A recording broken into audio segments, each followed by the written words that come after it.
Silakan kepada Ibu Presiden.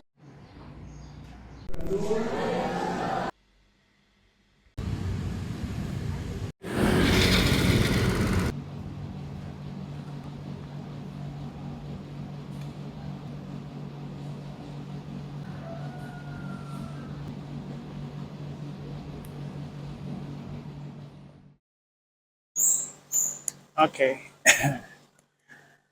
Halo semua, apa kabarnya? Semua pasti sehat ya.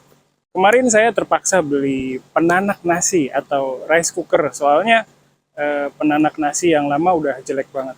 Nasi yang dimasak pakai rice cooker yang lama rasanya agak aneh dan cepet kering. Mungkin emang udah waktunya ganti, soalnya udah dipakai sekitar 5 tahunan. Kali ini saya beli di toko fisik, soalnya saya mau cek ketebalan pancinya. Akhirnya saya beli yang ukurannya agak kecil, soalnya saya sekeluarga ternyata nggak terlalu banyak makan nasi. Di keluarga saya, orang yang paling banyak makan nasi mungkin istri saya. Dia bilang gini, kalau belum makan nasi namanya belum makan.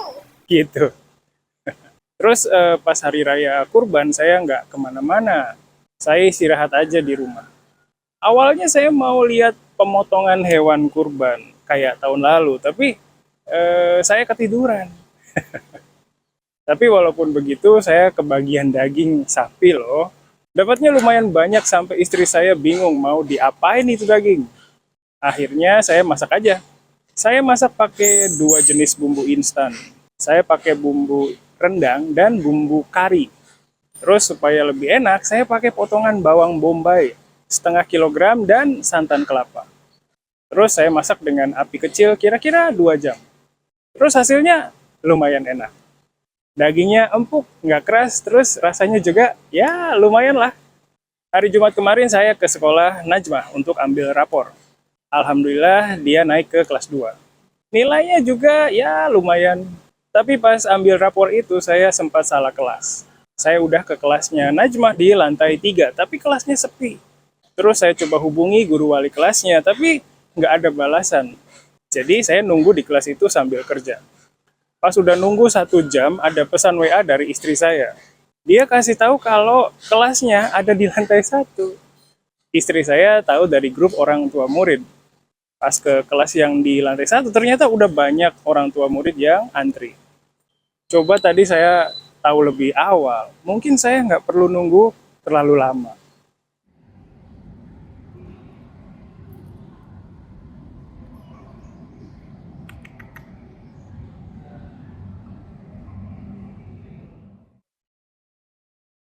Oke, itu tadi cerita keseharian saya. Kali ini saya mau cerita hal-hal yang sering terjadi pas Hari Raya Kurban atau Idul Adha. Seperti yang tadi saya ceritain di awal, di Hari Raya Idul Adha tahun ini, saya nggak sempat ambil video pemotongan hewan, soalnya ketiduran. Berdasarkan berita di TV dan artikel di internet yang saya baca, tahun ini sepertinya ada kenaikan jumlah hewan kurban di mana-mana. Bahkan ada satu daerah yang memotong sekitar 200 ekor sapi dan 468 ekor kambing loh. Daerahnya itu di Banjarnegara, Jawa Tengah. Gara-gara jumlah kurban yang banyak itu, katanya daging di tempat penyimpanannya sampai menggunung. Katanya semua dagingnya itu dibungkus dan jumlah total bungkusannya ada 9.300 bungkusan. Kayaknya daerah ini juga pernah muncul di berita tahun lalu dan isi beritanya sama. Dari artikel yang saya baca, katanya orang-orang di daerah itu punya sistem menabung supaya bisa beli hewan kurban dan sistemnya ini udah turun-temurun. Selain warga Banjarnegara, pejabat-pejabat di Indonesia juga sumbang banyak hewan kurban. Misalnya Presiden Jokowi.